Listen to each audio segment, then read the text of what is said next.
Good morning everyone. आप सभी लोगों का यूट्यूब चैनल पे स्वागत है। मैं मनीष यादव। आज हम हिंदी व्याकरण के संधि प्रकरण पे चर्चा करेंगे।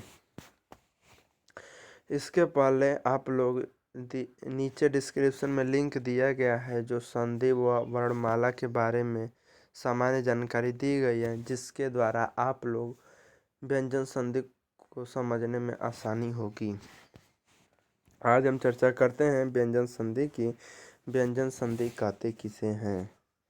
संधि मीन्स होता है जोड़, व्यंजन मीन्स होता है वर्ण, व्यंजन वर्णों का जोड़। हम बात करेंगे परिभाषा की।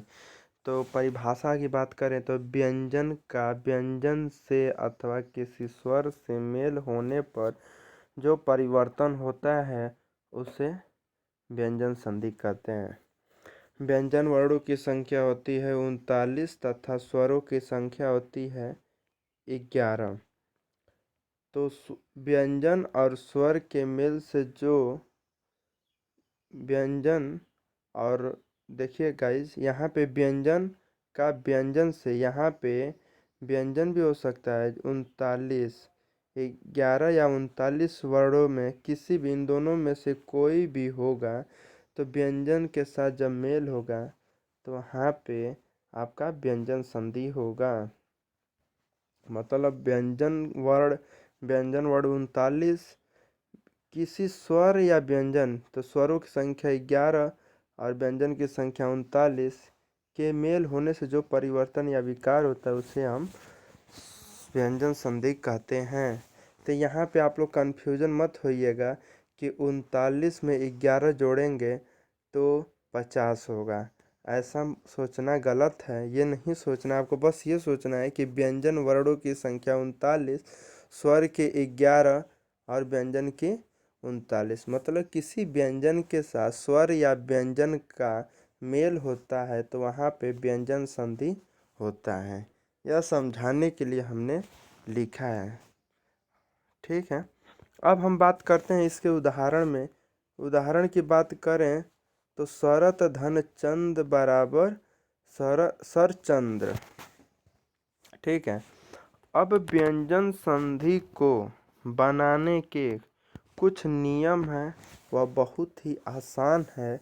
आप लोग देखिएगा, समझिएगा और इसको कंठस्थ कर लीजिएगा कि दोबारा इस वीडियो को देखना न पड़े, इसलिए बहुत ही बारीकी से और ध्यानपूर्वक देखिएगा। आप पूरा वीडियो देखिएगा। गाइज, हम चर्चा करते हैं कि पहले नियम के। पहला नियम क्या है?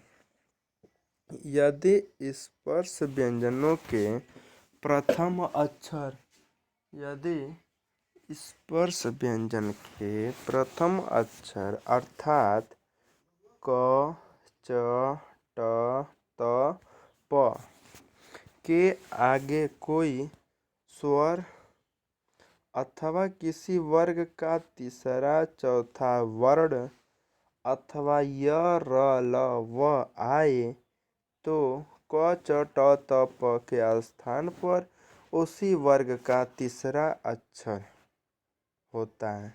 अर्थात क के स्थान पर ग, च के स्थान पर ज, ट के स्थान पर ड, त के स्थान पर द, प के स्थान पर ब होता है।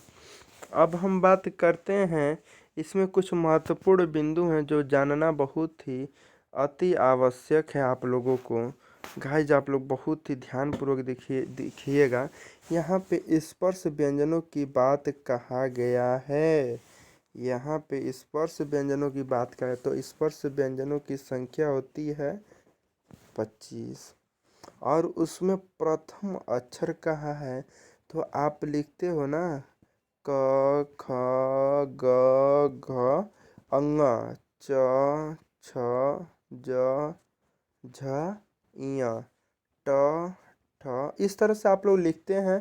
फिर आता है त, प, ब, ब, म, ऐसे आता है ना, प, फ, ब, म। ये सभी आपके 25 होते हैं। इनकी संख्या स्पर्श व्यंजन कहलाते हैं। उसके बाद इसका जो प्रथम अक्षर है, तो प्रथम अक्षर इस वर्ग का प्रथम अक्षर तो यही होगा ना, क च ट त प। देखिए, और इसके आगे मतलब इन्हीं सब के आगे कोई किसी वर्ग का तीसरा, मतलब इन्हीं में से कोई भी जो आ सकता है। यहाँ पे थ ड, यहाँ पे ड होगा, या फिर ग आ गया, या चौथा वर्ण, या य र ल व, इसे हम बोलते हैं अंतस्थ व्यंजन। या अंतस्थ व्यंजन आए तो वहाँ पर क च ट त के स्थान पर उसी वर्ग का तीसरा वर्ण हो जाएगा। मतलब क वर्ग का अगर क आया है दूसरे स्थान पे, तो क का तीसरा क्या होगा, ग, च का ज, ट का ड, और त का द, उसके बाद प का ब हो जाएगा। ठीक है, इस तरह से बहुत ही आप लोग आसानी से व्यंजन को करना सीख जाएंगे। अब देखिए, अब हम चर्चा करते हैं उदाहरण की। यहाँ पे देखिएगा उदाहरण है, दिक धन अंबर बराबर दिगंबर। दिक में क्या है, व्यंजन है, आखिरी वर्ण क्या है, अंतिम वर्ण क है, और दूसरे शब्द का प्रथम वर्ण अ है। मतलब एक व्यंजन है, दूसरा स्वर है। तो वहाँ पे किसी भी स्पर्श व्यंजन के पहले वर्ण के बाद कोई स्वर आता है तो क अपने वर्ग के तीसरे स्थान में परिवर्तन हो जाता है, तीसरे वर्ण में चेंज हो जाता है। तो क वर्ग में तीसरा वर्ण क्या होगा, ग होगा। तो दिक क किस में होगा, ग में, तो यहाँ पे हो गया दिगंबर। ऐसे ही अच धन अंत, तो च के बाद क्या आया है, स्वर आया है, तो यहाँ पे क्या हो जाएगा, च जो है अ में परिवर्तन हो जाएगा, अ में परिवर्तित हो जाएगा। तो देखिए यहाँ पे अ च किस में हो जाएगा, ज में, च छ ज, च छ ज झ, यह होगा। यही च का तीसरा वर्ण क्या हो जाएगा, ज हो जाएगा। तो यही यहाँ पे क्या हुआ है, अजंत। ऐसे ही आपका दिया है सुप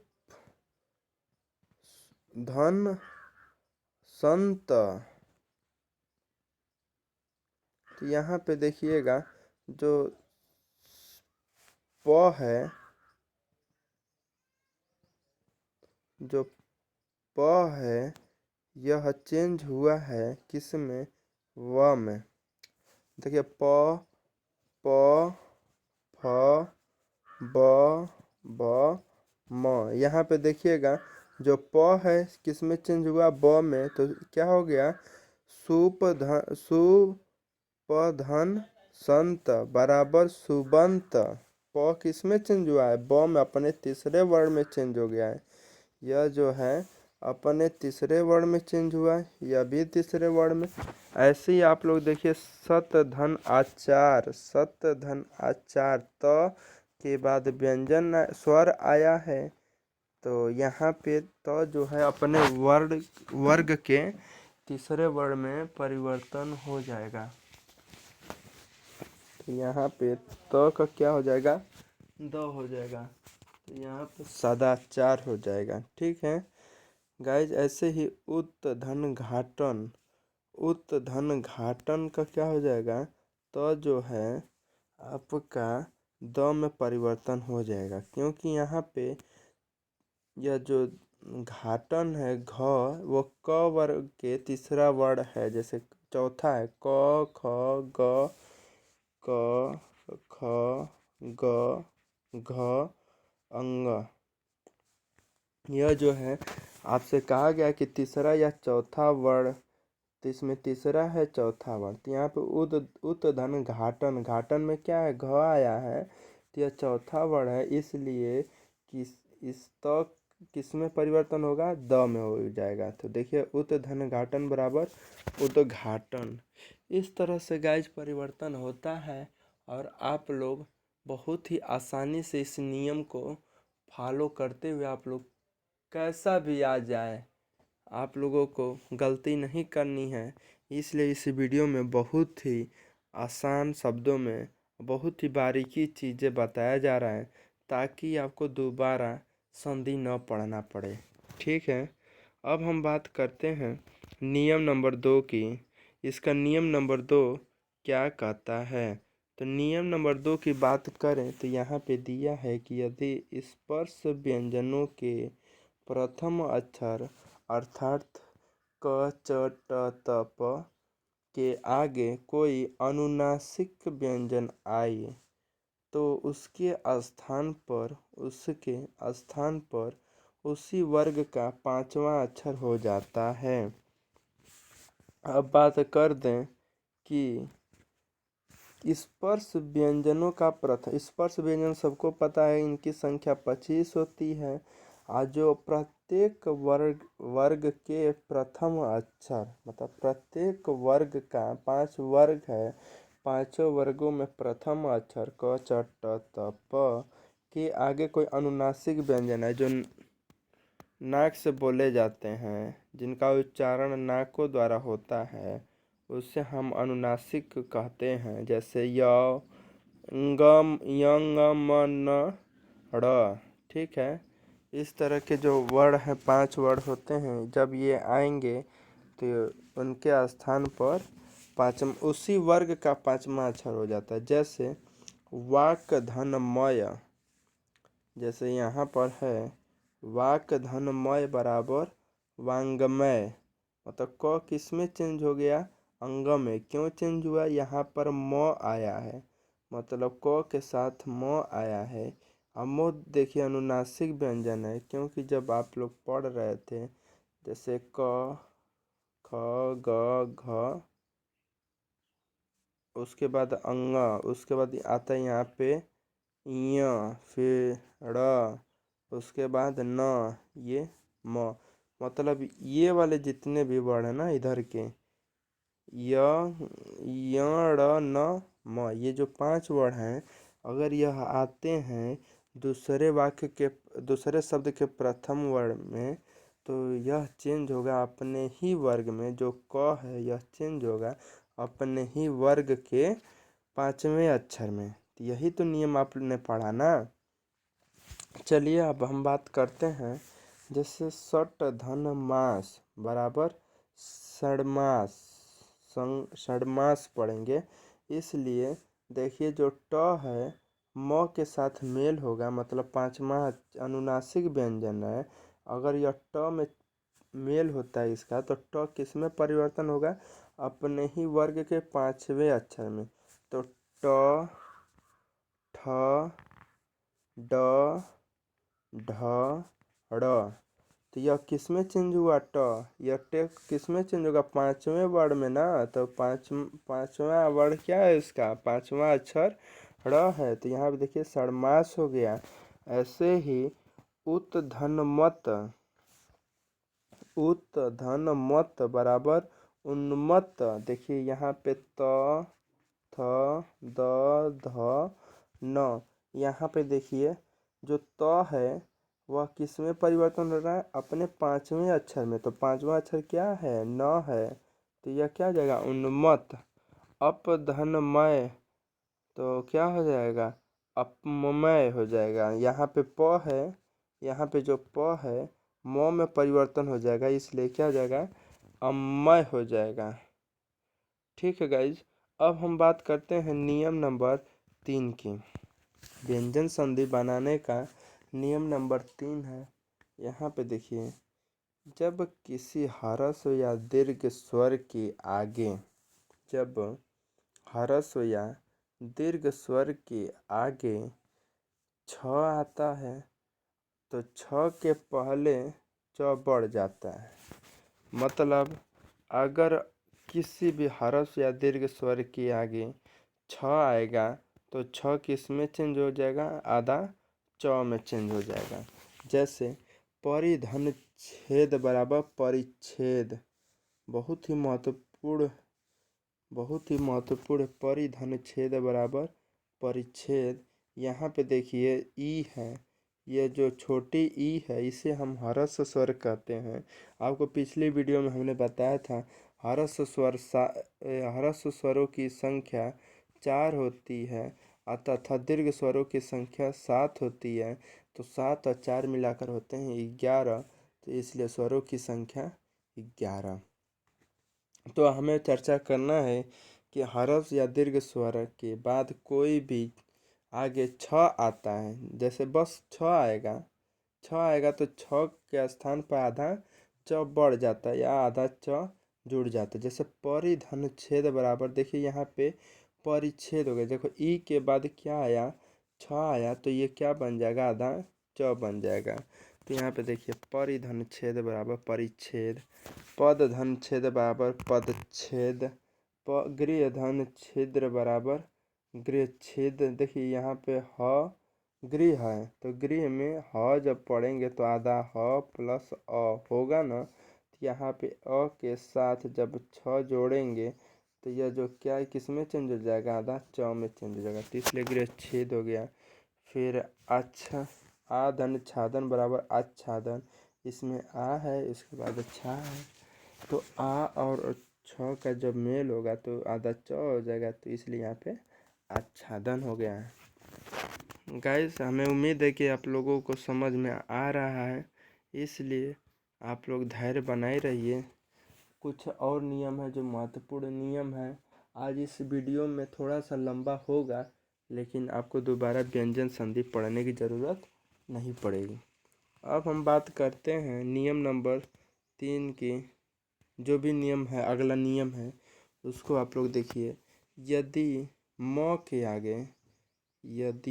के आगे कोई स्पर्श व्यंजन आए तो म के स्थान पर उसी वर्ग का पांचवा वर्ण हो जाता है।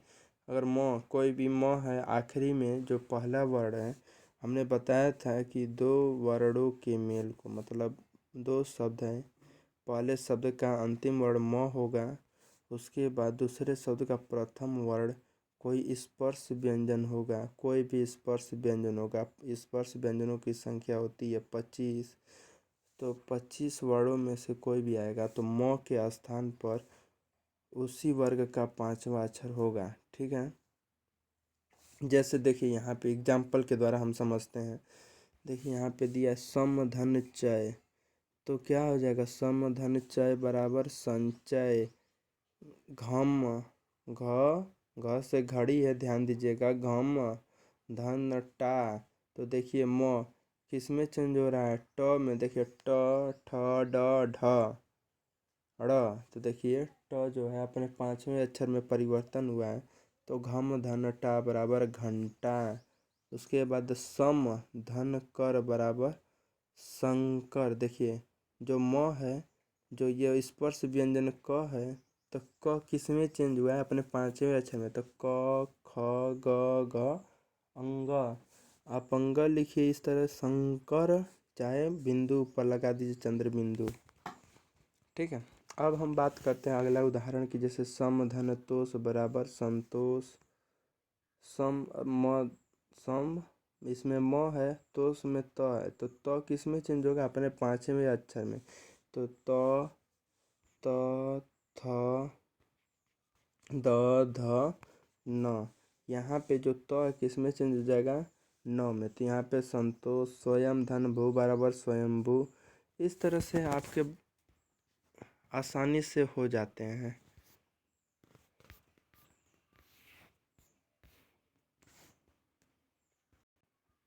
इस वीडियो में हम और नियम की चर्चा करेंगे, जो हैं कि यदि म के आगे कोई अंतस्थ या उष्म व्यंजन आए, अर्थात य र ल व श स ह, मतलब तालव्य स, मूर्धन्य स,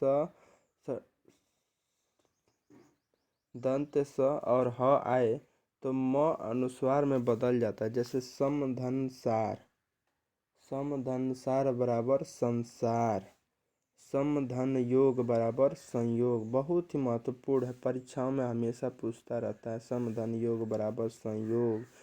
स्वयं धन वर बराबर स्वयंवर। कुछ लोग तो सोच रहे होंगे कि स्वयंवर में शादी, और इस लॉकडाउन में पूरा स्वयंवर की ऐसी की तैसी हो गई। चलिए गाइस, अगला एग्जाम्पल है सम धन रक्षा बराबर संरक्षा।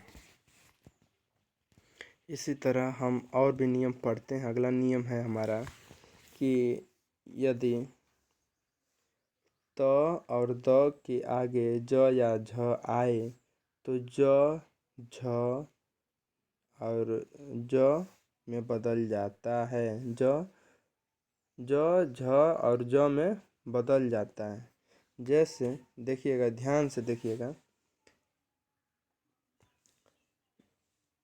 तो और द के आगे ज आएगा, ज या झ आएगा, ये दो वर्ड आएंगे तो जो त है किस में चेंज हो जाएगा, ज में हो जाएगा।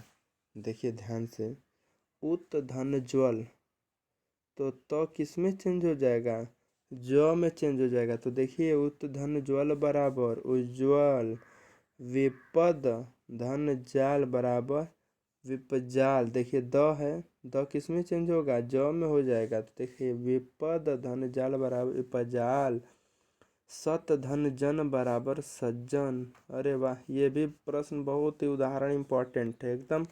आप लोग उदाहरण को तो एकदम लिख लीजिए ताकि भूले मत, है ना। बहुत ही महत्वपूर्ण उदाहरण है। सत धन जाति बराबर हो जाएगा सज्जाति। यहाँ पे देखिए त परिवर्तन हुआ है ज में, ये जो त है ज में परिवर्तन हो गया है सज्जाति। और भी एग्जाम्पल आपको उदाहरण के द्वारा कराया जाएगा एक्सरसाइज में। अब देखिए यहाँ पे अगला नियम है कि यदि त और द के आगे तालव्य स आए तो त और द का च में और स का छ हो जाता है। यदि त द के आगे ह आए, यदि त और द के बाद ह आए तो त द का ह का ध हो जाता है। जैसे जैसे सत धन चित, सत धन चित बराबर हो जाएगा सचित। तो किस में चेंज हुआ, आधा च में हुआ। देखिए त के बाद स आया, ये तो देखिए हमारा च आया है, तो इसलिए हमारा जो चेंज हो जाएगा आधा च में हो जाएगा। तो सत धन चित बराबर सचित। तत् धन शरीर, तत् धन शरीर बराबर हो जाएगा तच्छरीर। ठीक है, ये स जो है, ये जो बड़ा तालव्य स है, ये जो तालव्य स है, यह चेंज किस में होता है, छ में होता है। अब देखिए उत धन हार, तो यहाँ पे देखिए देखिए त आया है उत में त और उसके बाद हार, यहाँ पे ह, तो मतलब त और द के बाद ह आएगा तो वहाँ पे क्या हो जाएगा, ध हो जाएगा। तो यहाँ पे देखिए उद्धार, उत धन हार बराबर उद्धार। अब यहाँ पे देखिए तत् धन हित बराबर तद्धित, तत् धन हित बराबर तद्धित। और हम अगला नियम की बात करेंगे जो है यदि च या ज के बाद, यदि च या ज के बाद न आए तो न के स्थान पर या हो जाता है, या गा हो जाता है। जैसे यज धन न बराबर यज्ञ, याच धन न बराबर यज्ञ। यह नियम ज़्यादा इम्पॉर्टेंट नहीं है, इसको याद करने की ज़रूरत नहीं है। ठीक है, अगला नियम जो है आपके लिए इम्पोर्टेंट है। नियम बहुत हैं, आपको सारे नियम जानने की ज़रूरत नहीं है। ठीक है, एक नियम है, इसे आप लोग लिख लीजिए, बाकी बस यही आखिरी नियम है। इसको आप लोग देख लीजिए क्योंकि अभी परीक्षाओं में बहुत पूछता रहता है ये वाला। जैसे यदि अ या आ को छोड़कर किसी स्वर के आगे, अ या आ को छोड़कर किसी स्वर के आगे स आता है तो बहुधा स के स्थान पर क्या मूर्धन्य स हो जाता है। आपको बता दो स्वर वर्णों की संख्या होती है 11 और उसमें से जो है कि दो नहीं आएंगे। दो कौन से नहीं आएंगे, अ और आ। अ और आ नहीं आएंगे तो स्वरों की संख्या कितनी हो जाएगी तब, 9। मतलब अ और आ को छोड़कर 9 स्वर आएंगे तो स के स्थान पर जो ये दंत स है, दंत स के स्थान पर मूर्धन्य स हो जाएगा। जैसे अभिधनसेक जैसे दिया है, अभिधनसेक बराबर अभिषेक, जो ये दंतय स है वो किस में चेंज हो जाएगा, मूर्धन्य स में हो जाएगा। ये जो स है मूर्धन्य स में चेंज हो जाएगा। जैसे विधनसम, तो विधनसम बराबर विषम। ऐसे ही निधनसेध, निधनसेध बराबर निषेध। यहाँ पे देखिए नी है और सेध है, स में दंतय स है, और ये जो है चेंज किस में हो रहा है, मूर्धन्य स। ठीक है, इस तरह से आप लोग देख लीजिए। यहाँ पे सु है, असुप्त है, सुसुप्त।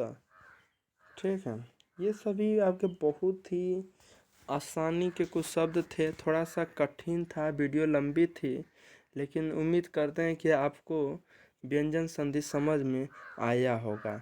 यदि दिक्कत होती है तो हम लोग एग्जाम्पल जब हम पढ़ेंगे, एक्सरसाइज कराएंगे, तो उसमें कुछ क्लियर हो जाएगा। अगर तब भी नहीं क्लियर होता है तो आपको हम अलग से एक और वीडियो बनाकर, लॉकडाउन ख़त्म हो जाता है या फिर जब भी समय मिलता है तो आपको फिर से एक बार संधि रिपीट करा देंगे। ठीक है गाइस, आज के लिए बस इतना ही।